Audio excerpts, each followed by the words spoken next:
చూడండి dear friends, ఈ లెక్కలో మ్యాథ్స్ టిక్స్ మనం చూసినట్లయితే √7 into √7 into √7 into √7 etcetera etcetera infinity times అయినట్లయితే లోపల నెంబర్ మనకు ఆన్సర్ వస్తుంది friends. That is equal to 7.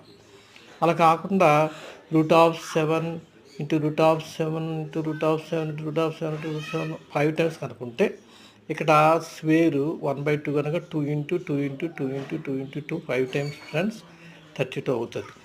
దీని సూత్రం ఏంటంటే 7⁻n-1/n. ఇక్కడ n అనేది 32 ఫ్రెండ్స్. సో 7⁻31 n-1 అంటే 32 - 1 31/32. So B is the right answer friends. ఈ విధంగా మనం ఈ లెక్కలు చేస్తాం ఫ్రెండ్స్. మీరు ఈ విధంగా చేసి ఘన విజయం సాధించాలని కోరుకుంటున్నాం. సబ్స్క్రైబ్ చేయండి, లైక్ చేయండి, షేర్ చేయండి. Thank you friends. Okay, thank you all of you.